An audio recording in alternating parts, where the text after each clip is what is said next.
வணக்கம். நம்ம இந்த சீரிஸ் ஆஃப் வீடியோவில் பைத்தான் ப்ரோக்ராமிங் பார்த்துட்ருக்கோம். இந்த பைத்தான் ப்ரோக்ராமிங்கில் நம்ம ஏற்கனவே 2 வீடியோ பார்த்துருக்கோம். இது மூணாவது வீடியோ எதை பற்றி பார்க்க போகிறோம் அப்படின்னா ஃபங்க்ஷன்ஸ் அதை பற்றி பார்க்க போகிறோம். நம்ம வந்து ஏஐ நோக்கிய ஒரு பயணத்தை ஆரம்பிச்சிருக்கோம்.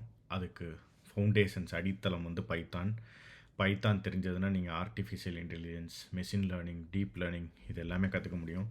நம்ம ஏற்கனவே நம்ம வீடியோவில் பார்க்குற மாதிரி இதுக்காக நம்ம வந்து இந்த டூலும் இன்ஸ்டால் பண்ண போகிறதில்ல, ஜஸ்ட் ப்ரௌசர்லேயே எல்லாமே பண்ணுறோம். இந்த ப்ரௌசரில் இந்த onecompiler.com பைத்தான் இதை நீங்கள் கிளிக் பண்ணிங்க அப்படின்னா உங்களுக்கு நீங்கள் இங்கே ப்ரோக்ராம் எழுதலாம். இங்கே இன்புட்ஸ், இங்கே அவுட்புட் வரும்.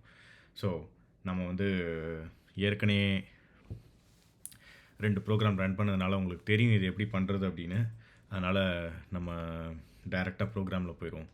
ஸோ ஒரு ப்ரோக்ராமில் ஃபங்க்ஷன்ஸ் எப்படி எழுதுறது அப்படிங்கிறத பார்ப்போம். ஃபங்க்ஷன்ஸ் எதுக்காக பண்ணுறோம்? ஃபங்க்ஷன்ஸ் வந்து இப்போ நம்ம ஒரு சில விஷயங்கள் வந்து ஆப்ரேஷன் பண்ணுறோம் அப்படின்னா அது நிறைய தடவை பண்ணோம் அப்படின்னா ஒவ்வொரு தடவையும் அந்த கோடு எழுத தேவையில்லை. அதுக்கு பதில் ஒரு ஃபங்க்ஷனில் அந்த கோடை எழுதிட்டு அந்த ஃபங்க்ஷனை கால் பண்ணால் போதும். அது எப்படி அப்படிங்கிறத பார்ப்போம். பட் ஹை லெவலாக வந்து நிறைய தடவை ஒரு விஷயங்கள் பண்ணுறோம் அப்படின்னா அது வந்து ஒரு ஃபங்க்ஷனில் டிஃபைன் பண்ணிவிட்டு அந்த ஃபங்க்ஷனை கால் பண்ணுறது வந்து நம்மளுக்கு வந்து எஃபிஷியண்ட்டாக இருக்கும். அது எப்படி அப்படிங்கிறத கீழே பார்ப்போம். அதுக்கு முன்னாடி ஒரு சின்ன எக்ஸாம்பிள். நம்ம நிறைய வந்து ஸ்கொயர் ரூட் இதெல்லாம் வந்து படிச்சிருப்போம்.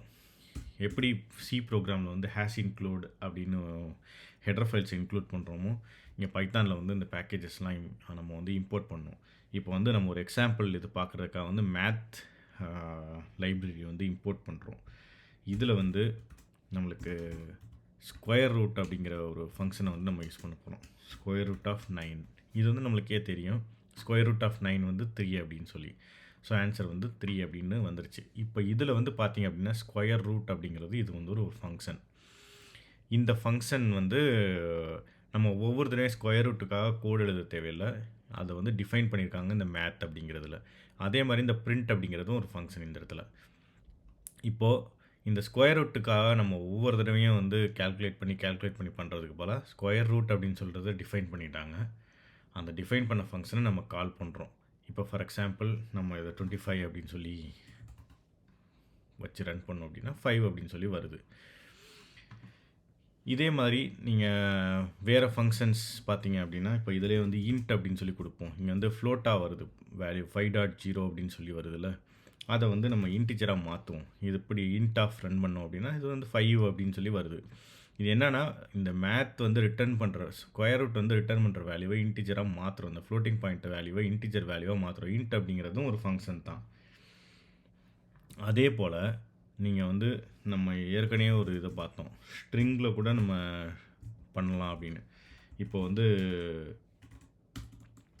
Print of type of STR அப்படின்னு சொல்லி ரன் பண்ணுறோம் அப்படின்னா இந்த இடத்துல பாருங்கள் கிளாஸ் ஸ்ட்ரிங் அப்படின்னு சொல்லி இருக்குது. இப்போ அதையே நம்ம print of type of int of STR அப்படின்னு சொல்லி ரன் பண்ணுறோம்னு வச்சுக்கோங்க. ரெண்டாவது அவுட்புட் என்ன வருதுன்னு பாருங்கள். இந்த இடத்துல கிளாஸ் இன்டிஜர்னு மாறிடுச்சு. ஸோ இந்த இன்ட் அப்படிங்கிற ஃபங்க்ஷன் வந்து நம்ம கால் பண்ணோன்னா இந்த வேல்யூ வந்து இன்டிஜராக மாறிடுது. இப்போ இதையே வந்து நீங்கள் என் அப்படிங்கிறதுல int of STR print of என்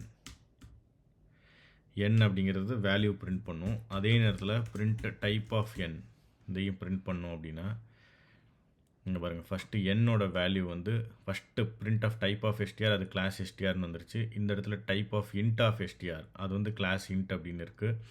அதுக்கப்புறம் வந்து பிரிண்ட் ஆஃப் என் நம்ம வந்து எண்ணை வந்து இன்டிஜராக மாற்றிருக்கோம். ஸோ என் 100ன்னு பிரிண்ட் பண்ணிடுச்சு. அந்த டைப் ஆஃப் என்னு அப்படின்னு பண்ணும்போது பார்த்தீங்கன்னா கிளாஸ் இன்ட். இந்த இடத்துல கிளைஸ் பிரிண்ட் டைப் ஆஃப் எஸ்டிஆர் அப்படின்னு பார்க்கும்போது வந்து இது ஸ்ட்ரிங் அப்படின்னு இருந்தது. ஏன்னா நம்ம கோட்ஸில் கொடுத்துருக்கோம்.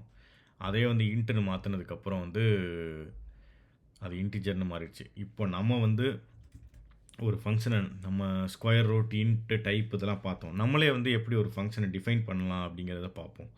ஸோ இந்த இடத்துல ஃபங்க்ஷன் டெஃபனிஷன் அப்படின்னு சொல்லி ஒரு கமெண்ட் எழுதுவோம். Def func. Okay, so def func அப்படின்னு சொல்லி நாம் ஒரு ஃபங்க்ஷனை டிஃபைன் பண்ணுவோம். இது வந்து ஃபங்க்ஷன் நேம். ஃபங்க் அப்படிங்கிறது ஃபங்க்ஷன் நேம். இந்த இடத்துல இந்த பேராந்தசிஸ் கொடுக்குறோம். இந்த பேராந்தசிஸ் இந்த ஃபங்க்ஷனுக்கு என்னென்னா எந்த ஒரு ஆர்கியூமெண்ட்டுமே இல்லை அப்படின்னு சொல்கிறோம். இப்போது print function is being executed அப்படின்னு சொல்லி நம்ம சும்மா ஒரு print end of function அப்படின்னு சொல்லி 2 கமெண்ட் பிரிண்ட் பண்ணுறோம். இப்போ வந்து ஃபங்க் அப்படின்னு சொல்லி நம்ம கால் பண்ணோம் அப்படின்னா இந்த இடத்துல வருது பாருங்கள், function is being executed end of function அப்படின்னு சொல்லி வருது. ஸோ ஒரு ஃபங்க்ஷன், பேசிக் ஃபங்க்ஷன் எப்படி வந்து நம்ம டிஃபைன் பண்ணுறது அப்படிங்கிறத பார்த்தோம் இந்த இதில். இதே இதில் இன்னொரு சிம்பிளாக ஒரு இதை பார்க்கணும் அப்படின்னா டெஃப் ஃபங்க் ஆஃப் என் அப்படின்னு சொல்லி சொல்கிறோம் அப்படின்னா இந்த இடத்துல நம்ம என்ன பண்ணலான்னா ரிட்டர்ன் என் டைம்ஸ் என், அதாவது என் ஸ்கொயரை வந்து நம்ம ரிட்டர்ன் பண்ணுறோம் அப்படின்னா இப்போ இந்த இடத்துல வந்து இந்த ஃபங்க்ஷனோட பேர் ஸ்கொயர் அப்படின்னு சொல்லி சொல்லிடுவோம். நம்ம எப்படி ஸ்கொயர் ரூட் பார்த்தோமோ அது போல் வந்து ஸ்கொயர் அப்படிங்கிறத பார்ப்போம். இப்போ ஸ்கொயர் ஆஃப் 5 அப்படின்னு சொல்லி கால் பண்ணோம் அப்படின்னா இது என் டைம்ஸ் என் அப்படின்னு சொல்லி ரிட்டர்ன் பண்ணுது. இங்கே பாருங்கள் 25. அதையும் கூட நம்ம square of 5 is equal to அப்படின்னு சொல்லி பிரிண்ட் பண்ணுவோம். ஸோ நம்ம 2 ஃபங்க்ஷன் டிஃபைன் பண்ணியிருக்கோம். ஒரு ஃபங்க்ஷனில் வந்து ஆர்குமெண்ட் எதுவுமே கிடையாது, எம்டியாக இருக்குது. இன்னொரு ஃபங்க்ஷனில் ஆர்குமெண்ட், இது வந்து என் அப்படின்னு ஒரு ஆர்குமெண்ட். அந்த எண்ணை வந்து மல்டிப்ளை பண்ணுறோம், அதாவது அதோடையே ஸோ ஸ்கொயர் பண்ணுறோம், என் டைம்ஸ் என் அப்படின்னு சொல்லி அதை பிரிண்ட் பண்ணுறோம்.